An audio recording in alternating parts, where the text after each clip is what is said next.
Conversations regarding snakes, all summer or spring season, and of course now the snakes are coming out of rehabilitation.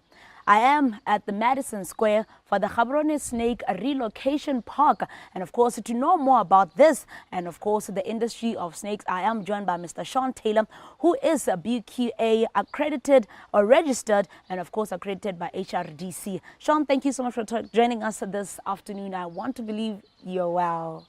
Well, I'm all good, thanks. Thanks very much for visiting us. It's great to see you again. Great stuff. How have the snakes been doing? I mean, it's been a good winter season for them. Yeah, it's been very quiet at the moment, but as you said, it's going to start picking up now. We're going to start having increased activity as the weather warms up. So we're looking forward to catching some more of them.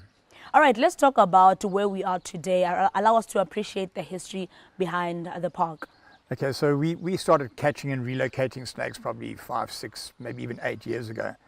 And then one day we decided to buy a piece of land and build our own snake park, where we have about 80 to 100 at any given time here. We catch between 15 to 20 snakes a month in the busy season. Mm-hmm. We obviously can't keep them all, so when we have a fair amount, we'll go to a farm and release them. We have a couple of farmers who assist us, so we can get them away from town. So and then we do the education side. We, as you said, HRDC accredited. We teach people how to catch snakes. We do talks at schools with children. We've always said the youth are the guys we should be aiming at, because they're the ones that are going to make the difference. Mm-hmm. How has the journey been like in terms of snake capturing, education-wise? Like you said, you've got programs that you go to schools. I'm pretty sure you even have them around here. How is the education like? What is it that you get from us, the people who would love to, get into snake handling, or just who smash the snakes at home when we see them? Yeah, so it's been a bit of a chore to get people to change their mindset. As you know, the saying, the only good snake is a dead snake. We're trying to get people away from that. Education's the key. There are about 69 different species of snakes in Botswana, and only 8 of those have got potential to put you in hospital or possibly kill you. So the percentage of non-venomous or that can't harm you is really high. So the schools come here, they visit the premises, we take them around, we educate the children. We do talks at mines, we talk in towns for companies, and it's really gaining some nice momentum at the moment. And I see there is a shift in mindset. Yeah. Snake relocation, Gaborone, let's talk about, the relationship you have with the community in general. Are these the snakes you get from me calling you to say I found a snake, or these are snakes that you, even as you walk around Mokolodi, we know the area, how it's situated. How do you now get these snakes to come in from that? And of course, how do you even recognize that, okay, this is a path adder, this is an egg eater, and stuff like that? So all of these snakes are problematic snakes. They've come from people's homes, people's farms, people's businesses. So they phone us and they say, look, we've got a snake, and then we go and assist them. We do try and charge a fee to help us cover our own costs, but a lot of it's free. When we get to a place and we see a guy who doesn't have much, we're not going to say, look, we need to charge you. We do assist where we can. And it's quite a bit of a stigma. People don't want to pay to have a snake relocated. And you must remember, if you're getting close enough to a snake to kill it, you're getting close enough to get bitten. So rather call a professional, let them come and take it away and assist you that way. It's just, I often say to people, if any animal that walked into your yard and you didn't know the species, does that give you the right just to knock its head off? It's the same with snakes. Learn about the snakes. Like you say, how do you identify a snake? There are a few fundamental rules. Any snake that's got a longitudinal line running down its body in southern Africa is going to be a harmless snake, like a Musininini, sand snake. If it's short and fat and stubby, it's probably going to be a puff adder. Then we know it's dangerous.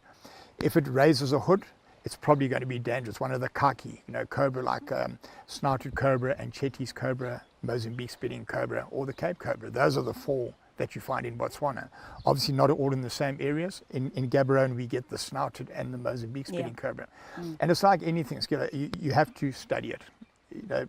Buy yourself a book. When you see a snake, either take a picture of it and let us ID it, or observe it from a distance and take a book and have a look. I mean, I know it's easier said than done. Most people are going to run away. Yeah. If you do see a snake and you want us to assist you, stay 4 to 5 meters away from it and watch it. Don't go running into a house and then call us and say, I've seen a snake, I've seen a snake. Then we come there, we don't know where it's gone. Yeah. makes All life right. difficult. If you just joined us, this is the Farmers Chronicles. We're talking all things snake as we are with the snake relocation Gaborone team to learn more about all these processes of ensuring that you stay safe at home, at the office, at your farms, even on the road. So we'll continue our conversation on the other side.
Welcome back to the Farmers Chronicles as we continue our conversations with regards to snakes. And if you're joining us now, we are talking to Mr. Sean Taylor with regards to all things to do with snakes, especially in the country when we talk of more things on terms of handling and conservation. Now, Sean, as we continue our conversation, our last part we talked about, steps to take when you see snakes. And, as people generally all over the world, the first thing we think of is take a broomstick if you're in the house, or take a brick and hit it and kill it. When you go to these houses or homes, what is it that you see that, says to the snake, come and stay here? Well, the thing is, the biggest problem here, especially in Gaborone, is the growth of Gaborone. Gaborone is expanding all the time. If you're here at Mokolodi 1 now, when you drive around, you see the expansions going on. So the snakes are moving. They're actually being pushed out of their normal habitat. There's areas in town where we're catching like snouted cobras, and people are saying, but why? In Block 8, why are we getting snouted cobras here? Well, there's a flay there. They were there first. We moved into their areas, and what's happening, they're adapting to the area. You must remember, sewage pipes are highways for rats. And what follows the rats? The snakes. So that's why they can come into your yards. If there's broken pipes, they'll pop out through there.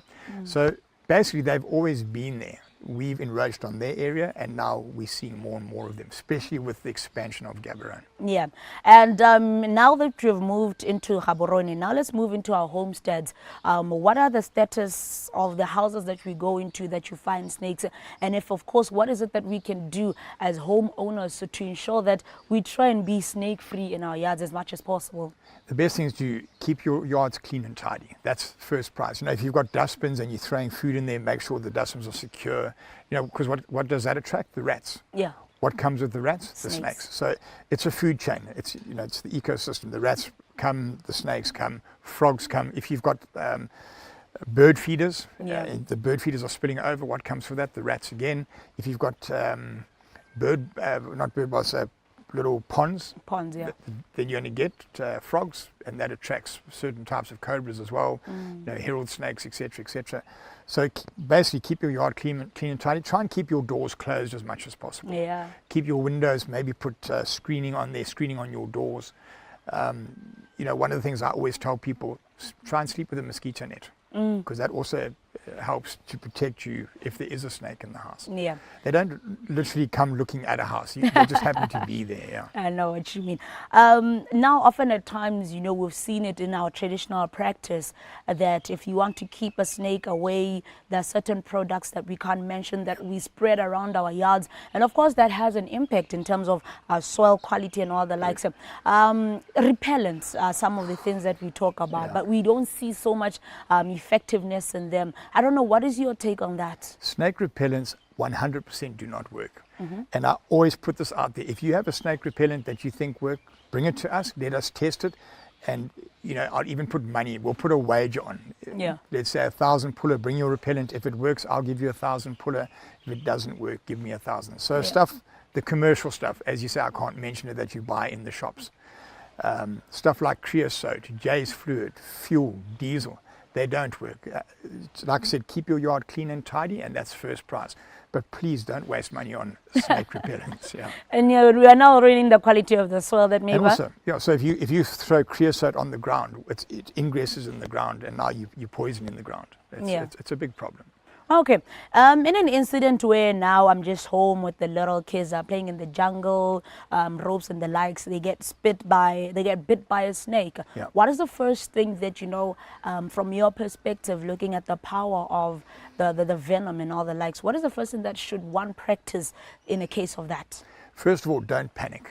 Okay, like I said to you, there's 8 odd snakes that are highly venomous that, you know, can take a life or end up in hospital.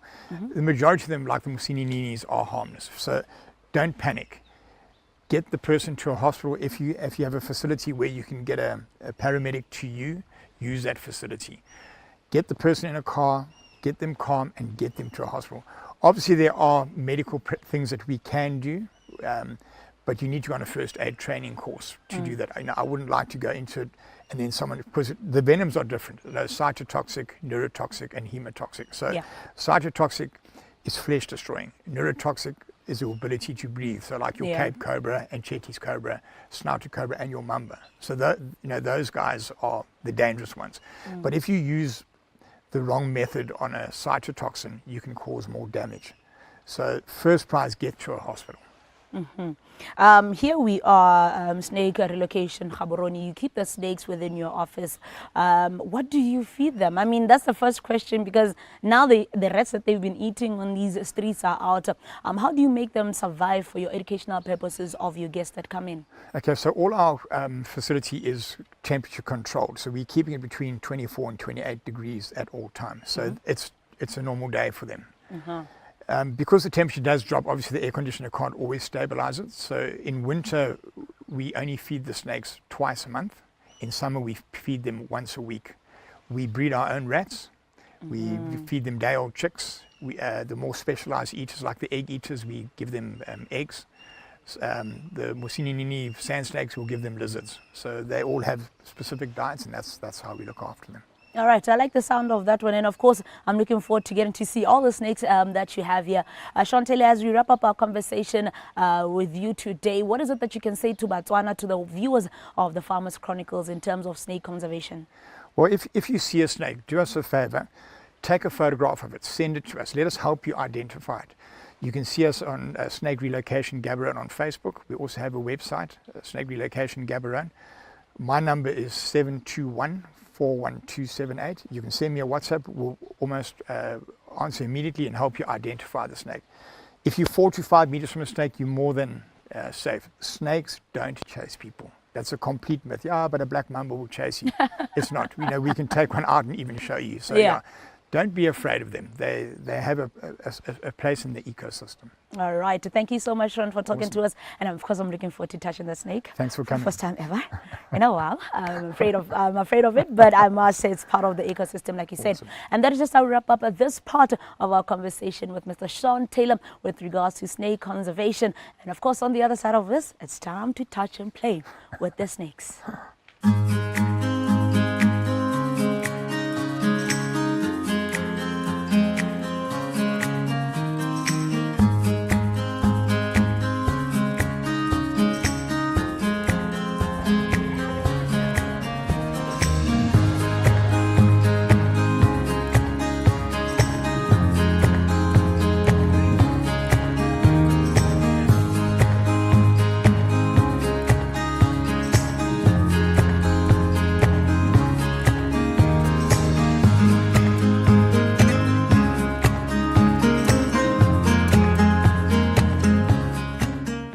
mo ditori tse di serious head on with Mdalakachi katatu le batho ba mo lehatsi minister ba thopiwa ina especially elected bangwe ba promotiwa ina the head or the director ka ile kai the permanent secretary go go ke women, that's not women, is in fact an insult to women. Ke thola ke ra batho ke re masisi ke tsala yana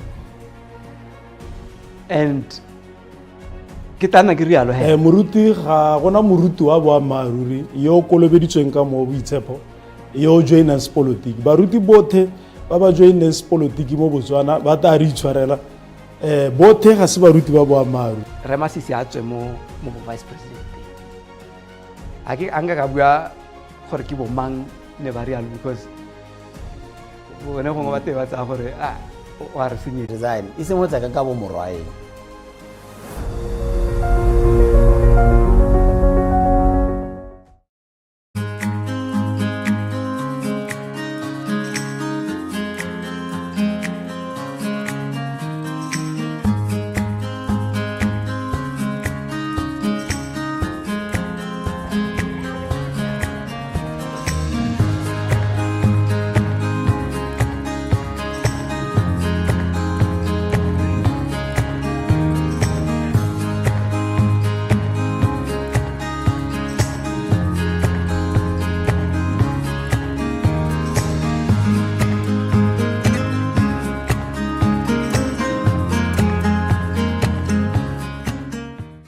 Welcome back to the Farmers Chronicles as we continue our conversations with all things to do with snakes at the snake relocation Gaborone. I am joined by Ishmael Joe here to talk to us more about what kind of snakes or the types of snakes that they have in their park. Ishmael, thank you so much for talking to us.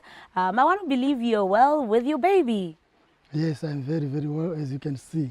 All right, let's talk about first the snake that you are holding. What species is it? How old is it? How long has it been with you guys? Okay, this is the Southern African python. It's about 1.3 meters. We had it for about it's 5 years now. It's still a baby. To grow up to 6 meters.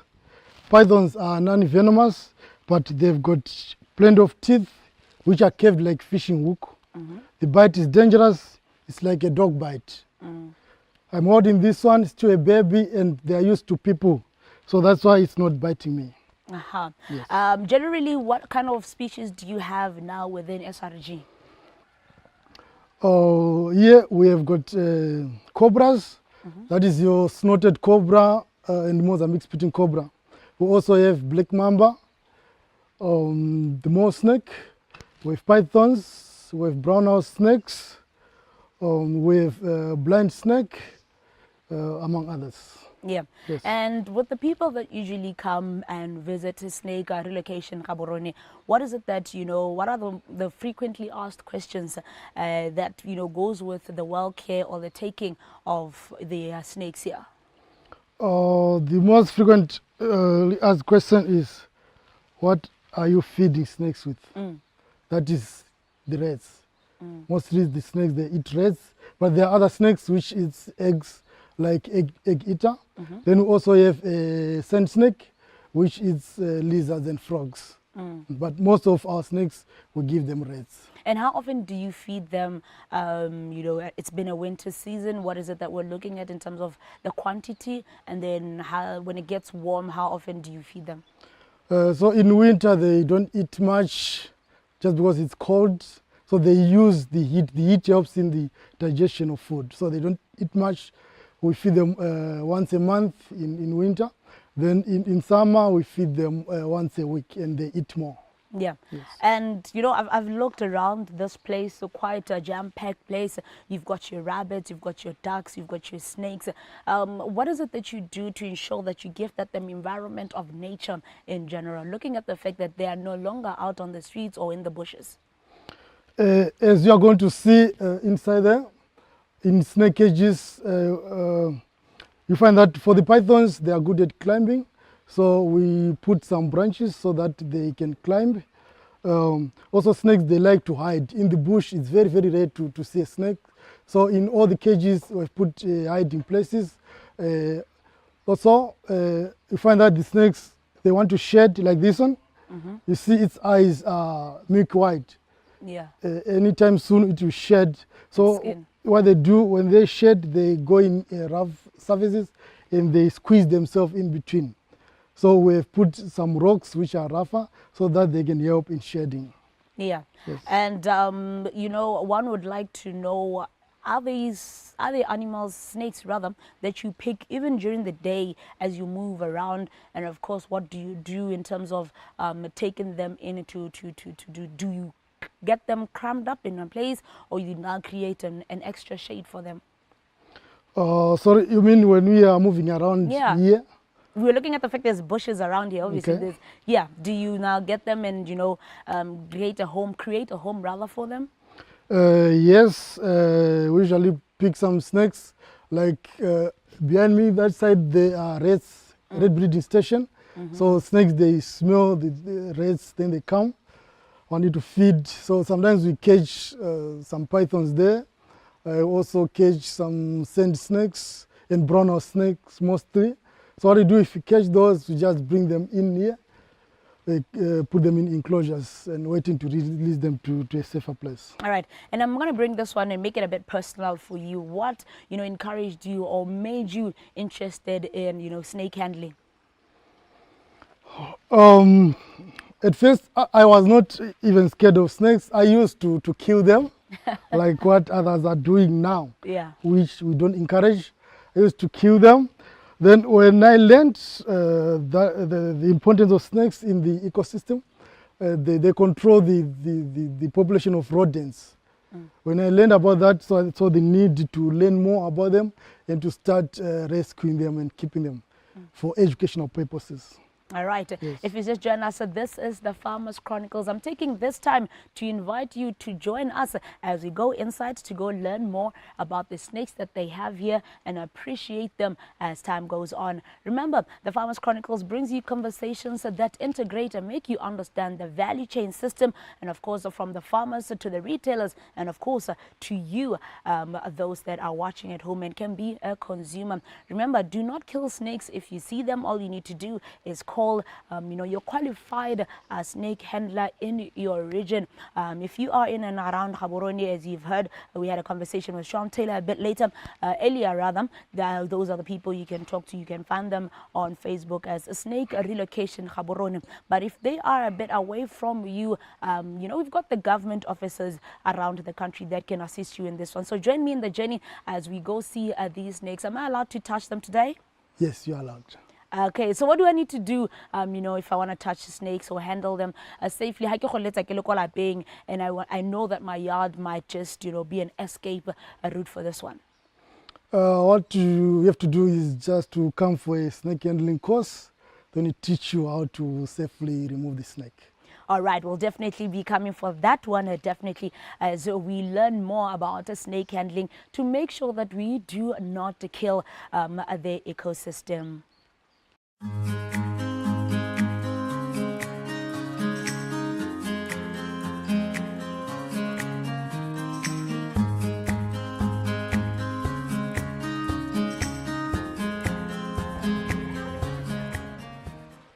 In Botswana, we have about 8 highly venomous snakes, which includes snouted cobra, black mamba, Mozambique spitting cobra, Cape cobra, Angetas cobra, vine snake, and pafada. This is one of the highly venomous snakes of Botswana. It's called a snouted cobra, which comes in 2 phases, the banded and the plain. So this is the banded phase, and 80% of the banded are the males, and most of the plain are the females. It's highly venomous. It has got neurotoxic venom, which affect the nervous system and the brain. All cobras, they raise the head and spread the hood. It also hisses. Then we move on to the black mamba. Mokwepa is the highest venomous snake in Botswana and is the longest slender snake, which can grow up to 4.5 meters, but average 3 meters. Inside its mouth is black, that's why it's called black mamba. It has got a coffin-shaped head, with a fake smile. It has the ability of raising 1/3 of its body. If you see it opening its mouth, that's the last warning. That's another black mamba here, which is in the box. You can come closer and see its head is going back. This is a Mozambique spitting cobra.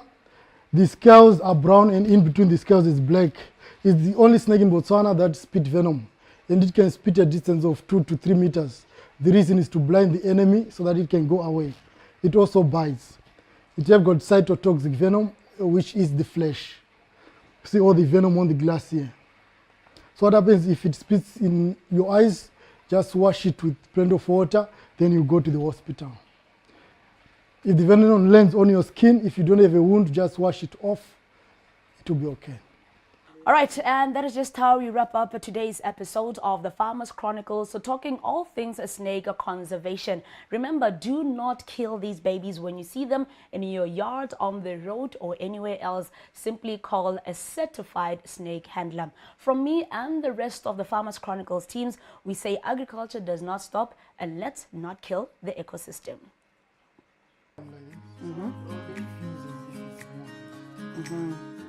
So it will never go up.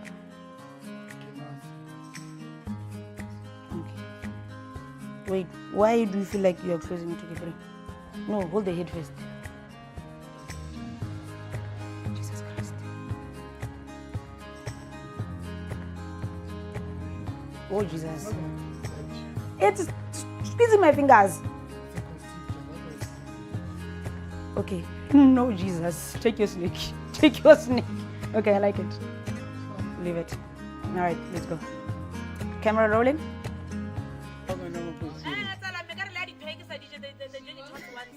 I don't even eat that. No, hold the head.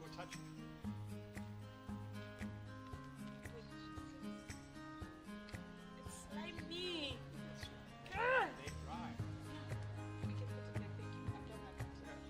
Which part? I will do it after. My hands are rough. How can I get than this? There's no one which is smaller than this one. It doesn't bite. Egg eater eats only eggs. My problem is it moves. Come Come on, it looks poisonous, dog. Wait, hold it first.